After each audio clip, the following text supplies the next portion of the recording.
Pemirsa, Anda masih dalam acara Zooming with Primus dengan topik melistriki Indonesia. Pak Tulus, tadi mendengar jawaban dari Pak Bob.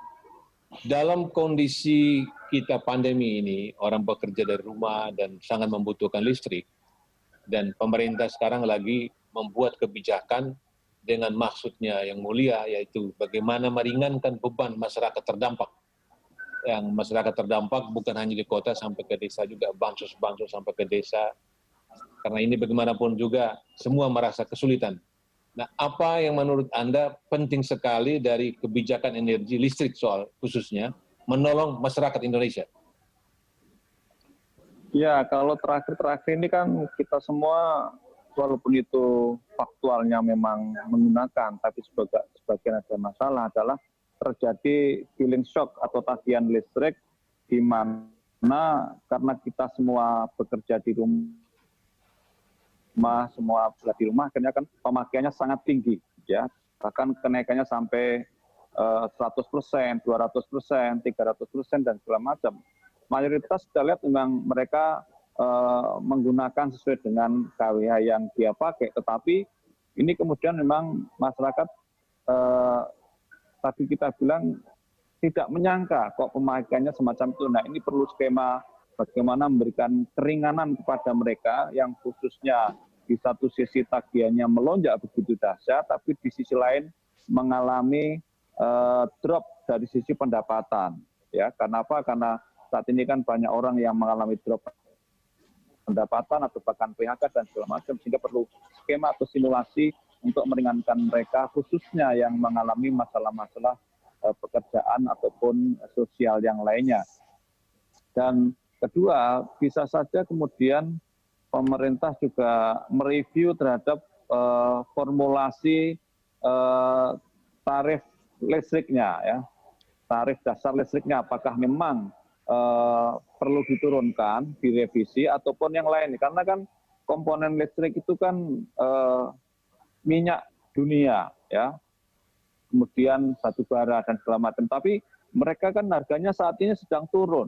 Nah, kenapa kemudian juga tidak dilihat sebagai formulasi yang harus direview, diturunkan? Walaupun mungkin secara umum pendapatan seperti Pertamina dan juga PLN mengalami penurunan karena serapan dari sektor industri bisnis sangat-sangat rendah. Nah, ini saya kira perlu intervensi pemerintah, ya, jangan sampai justru ini menjadi masalah bagi masyarakat dan juga masalah bagi PLN dengan asumsi tadi paling tidak biaya piutang PLN kepada pemerintah itu harus segera dicairkan, ya. Jangan kemudian kalau memang pemerintah nggak punya uang untuk subsidi untuk gratisin, ya jangan menggratiskanlah, kecuali dia punya uang sendiri, jangan operator suruh nanggung, ya, itu namanya kalau bahasa Jawanya itu urik. Gitu. Saya kira demikian, Bung Primus. Baik. Pak Bob, bisa sebelum Pak Bob merespons Pak Tulus, ada pertanyaan saya.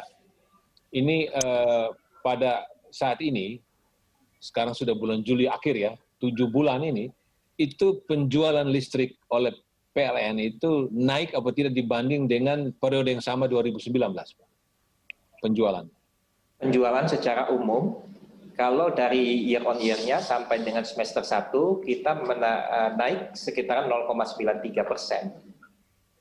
Jadi naik, tetapi itu disebabkan kenaikan sebelum COVID lebih banyak, yaitu pada triwulan 1. Nah, kalau di triwulan 2 ini kita lihat karena pengaruh COVID turun. Pada bulan Mei aja turunnya minus 10,71%. Sedangkan bulan sebelumnya adalah sekitaran 3% minusnya. Jadi Juni mulai naik lagi. Bulan Juni naik lagi, ini tetapi dampak daripada pergeseran bulan suci Ramadan sama Lebaran, Mas. Karena biasanya tahun lalu kan lebih lama dan tahun ini lebih maju deh, ya, sehingga ada selisih daripada perbedaan itu. Tetapi memang naik kepada bulan Juni ini. Tapi kita harapkan juga tentu saja dari utilitas ini, kita PLN ini mengharapkan bounce naik ini bisa terus berlanjut terus. Kita harapkan dengan adanya kita semakin waspada sekaligus tetap disiplin untuk COVID ini dengan mematuhi protokolnya, tetapi tetap mengikuti kegiatan seperti biasa atau the new normal atau kegiatan setelah pada kondisi yang baru sekarang. Iya, kemudian pada bulan Juni sampai hari ini itu ada kenaikan ya, cukup signifikan, mulai naik. Kalau Juni ini bulan Juli ya. Kalau perkembangan kita kalau Juli ini di bulan Juli ini kalau kita lihat dari pengembangan dari hari ke harinya dari beban puncak mengalami penurunan. Tentu saja kalau kita akan lihat pada tanggal 5 nanti baru kelihatan setelah kita menghitung berapa total daripada penjualan kita selama bulan Juli. Tetapi kalau indikasi-indikasi leading indikatornya yang seperti beban puncak yang ada di sistem kita itu mengalami penurunan, khususnya di Jawa Bali ini, di mana industri-industri itu masih belum pulih betul kelihatan, dan juga bisnis yang paling tertekan, khususnya di bisnis-bisnis perhotelan dan juga mal-mal yang kita lihat tidak mengalami kenaikan yang cukup signifikan. Tapi kita tetap mengharapkan dengan kebijakan baru pemerintah ini dengan memberikan stimulus, karena baru-baru ini ada stimulus baru untuk dari pemerintah yang telah ditugaskan kepada PLN, yaitu menghilangkan EMIN atau biaya minimum daripada untuk tarif industri, bisnis, dan sosial. Terima kasih. Ya, kemudian dari sisi pelanggan kan terbesar 70 juta itu kan rumah tangga ya? Rumah tangga. Nah, 3 juta itu dunia usaha ya? Bisnis ya? Nah, ini kan data ini kan kita kan selama ini mencatat bahwa UMKM jumlahnya 63 juta. Berarti rumah tangga ini masuk kelompoknya usaha mikro. Itu, seperti itu. Nah, kemudian dari sisi salesnya, dari sisi uangnya, terbesar itu rumah tangga atau bisnis, Pak? Jadi kalau ada 3 yang terbesar itu adalah pertama tentu saja rumah tangga, kemudian kedua industri, dan ketiganya adalah bisnis. Jadi yang terbesar itu kalau kita gabung 43% itu adalah kira-kira rumah tangga, kemudian 26% itu adalah bisnis, sedangkan sisa kira-kira 21% sampai 22% itu adalah untuk industri. Jadi memang masih dipegang secara umum penjualan kita adalah dari rumah tangga, tarif rumah tangga. Kalau tahun lalu penjualan PLN itu sekitar 245,5 triliun ya. Tahun ini kira-kira berapa persen di bawahnya atau Jadi kalau kita perhatikan penjualan kita itu kita prediksi dengan adanya perkembangan ekonomi dunia dan juga bagaimana perkembangan ekonomi mikronya Indonesia, maka kita prediksikan kita mengalami penurunan sekitaran 6,15% daripada penjualan kita, sehingga pendapatan kita bisa turun di bawah sekitaran 7-8% karena mengingat yang terdampak seperti kata Pak Tulus tadi adalah tarif-tarif industri dan tarif-tarif bisnis, di mana tarif rumah tangga itu kan tarif yang bersubsidi sehingga cenderung dia kalaupun naik dia adalah tidak rupiah per KWH-nya masih di bawah daripada kata-kata dari bisnis dan tarif industri. Kemudian dikatakan Pak Tulus tadi pertanyaan masyarakat, Pak, itu masyarakat perkotaan tiba-tiba tarif listrik tagihannya tinggi sekali, itu bagaimana, Pak? Ya itu karena stok tadi seperti kata Pak Tulus, stok menerima karena kan banyak kegiatan kita berpindah, khususnya di kota-kota besar itu dari kegiatan di kantor kita bawa pekerjaannya itu di rumah. Seperti misalnya kata Pak Tulus tadi yang sudah clear dibilang oleh beliau memang betul adanya adalah kenaikan internet. Tetapi kenaikan internet di rumahnya pasti pakai wifi, pasti pakai peralatan listrik karena dia pakai komputer dan sebagainya. Itu akan naik juga listriknya otomatis. Nah ini kenaikan ini yang memang dirasakan. Tetapi kita seperti telah kami sampaikan sebelumnya, kita ada skema lindungan kepada lonjakan ini. Jadi kita bisa mencicil selama 3 bulan yang akan berakhir pada Oktober. Jadi dipastikan tidak ada salah catat ya kelonjakan itu, tapi memang pemakaian. Memang tadi karena PSBB kan tidak bisa mencatat itu bukan salah catat, tetapi karena mekanisme pencatatan yang berbeda, sehingga mekanisme pencatatan yang sebelumnya karena COVID kita menganut adalah bagaimana internasionalnya adalah karena kita takut membawa pencatat meter itu membawa virus dan sebagainya, maka mereka juga tidak mencatat, kita kata-katakan. Nah sekarang setelah ini kita terus mencatat yang sebenarnya datang ke rumah-rumah yang mencapai sekitaran 92% sudah. PLN saat ini pada kondisi pandemi ini dengan tugas berat sekali harus andal karena orang bekerja di rumah, sedikit-sedikit listrik mati pasti berteriak ya. Itu mengalami cash flow yang mantap atau ada mismatch cash flow? Jadi memang kita ada, karena ini adalah perusahaan ya Pak, pengaturan kita, kalaupun nggak ada mismatch kan kita bisa meminjam Pak ya, meminjam kredit modal kerja kepada perbankan dan sebagainya untuk menutupi mismatch itu. Tetapi kami sampaikan juga, mengklarifikasi sedikit, jadi ada 2 skema dari subsidi yang diberikan dalam bentuk itu subsidi dan kompensasi. Yang kompensasi sesuai dengan PMK-nya, kalau subsidi nggak ada masalah karena dia dibayar nanti 3 bulan dibayar duluan, nanti pada akhir tahun setelah pemeriksaan BPK ada plus minusnya, itu yang akan di offset kepada tahun-tahun berikutnya. Tetapi kompensasi memang sejak tahun 2017 kan harusnya ada kenaikan automatic tarif adjustment. Pada waktu itu pemerintah melalui Kementerian ISDM karena melihat situasi kondisi ekonomi kita untuk daya beli masyarakat, maka diberlakukan tarif yang tidak tarif adjustment-nya itu dinonaktifkan. Artinya apa? Pengaruh-pengaruh daripada selisih nilai tukar, pengaruh-pengaruh daripada kenaikan ICT, kenaikan daripada harga batu bara, dan adanya inflasi, itu tidak diperhitungkan sehingga harga jual atau tarif yang di-set oleh pemerintah mulai tahun 2017 sampai sekarang tidak ada kenaikan sama sekali. Ya. Dan kemarin PLN menerbitkan surat utang 1,5 miliar, sukses Pak ya?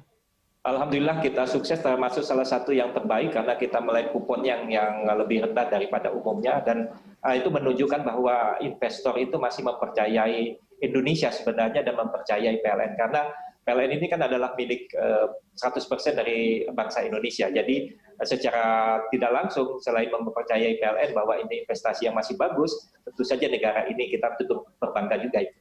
Dan selama berpuluh-puluh tahun tidak pernah default. Itu tidak pernah default, Pak. Tidak pernah default. Tidak pernah default. Ya. Pak Komaji, bagaimana Anda melihat peran PLN dalam kondisi COVID ini, keandalan dia, dan bagaimana ke depan agar PLN ini bisa sehat, Pak, tetap melayani tuntutan masyarakat? Iya, seperti disampaikan oleh Pak Bob tadi, Pak Primus, bahwa paling tidak sejak tahun 2019 sampai dengan sekarang ini antara daya mampu dan beban puncak sudah tidak ada masalah. Meskipun tadi Pak Bob menjelaskan selisihnya di masing-masing daerah berbeda. Untuk di daerah seperti Jawa atau sistem kelistrikan Sumatera mungkin lebih besar dibandingkan sistem yang lainnya. Tetapi hal yang cukup menggembirakan bagi kita semua adalah daya mampu sudah melebihi beban puncak, artinya ada saving. Jadi ketika ada maintenance pembangkit atau ada hal-hal teknis lain yang ada gangguan, bisa dialihkan supaya tidak terjadi pemadaman yang begitu lama. Kalaupun ada mungkin hanya masalah teknis sesaat, ada alokasi listrik baru masuk dari tempat yang lain gitu. Mungkin secara teknis, kebetulan saya bukan orang teknis Pak.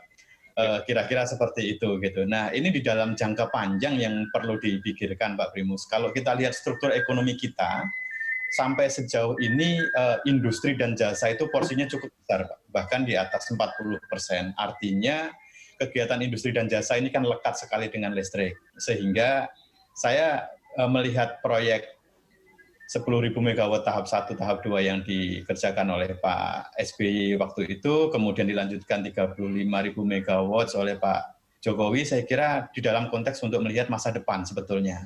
Meskipun tadi Bang Tulus mengkritisi saat ini kondisinya berbeda karena sudah oversupply, mungkin istilahnya banyak yang mengatakan produksinya sudah banyak tetapi tidak terserap.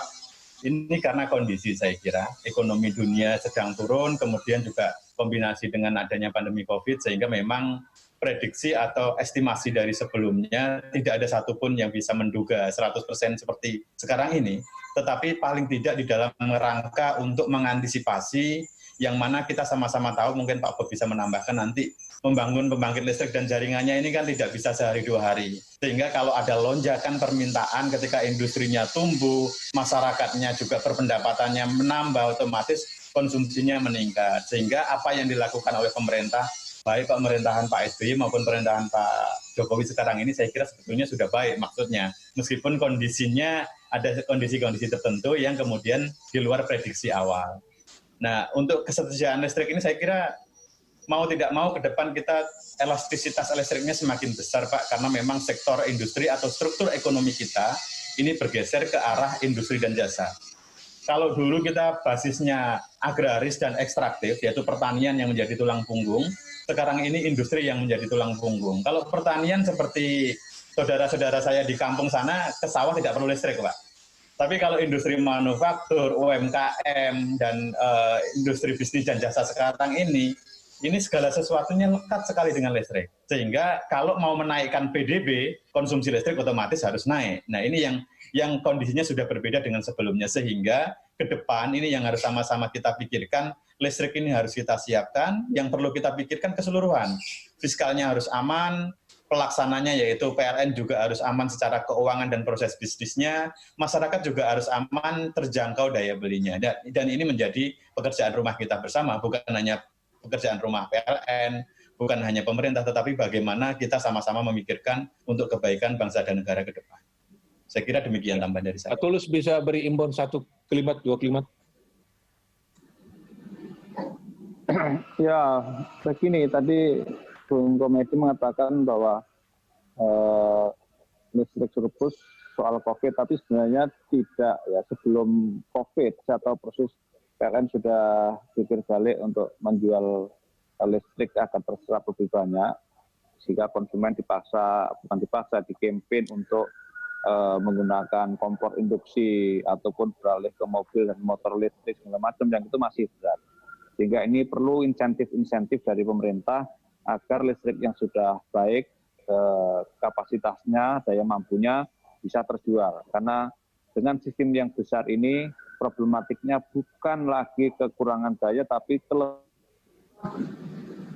daya dan kesan menjual listrik karena ekonominya tidak bertumbuh. Baik sebelum COVID ataupun apalagi setelah COVID. Ini yang saya kira menjadi sangat urgent agar industri ketenagalistrikan Indonesia, PLN dan segala macam itu lebih sehat dan konsumen bisa mendapatkan keandaan listrik dengan tarif yang terjangkau. Baik, Pak. Terima kasih, Pak Tulus. Pak Bob, terakhir, Pak. Ya. Silakan, Pak. Imbauan kepada pelanggan kita. Himbauan pertama itu tentu saja pergunakan listrik itu sebaik-baik mungkin sesuai dengan keperluan. Kedua itu adalah yang paling penting, masyarakat dapat membantu PLN atau pelanggan dapat membantu PLN dengan cash flow-nya dengan membayar listrik tepat dengan waktunya.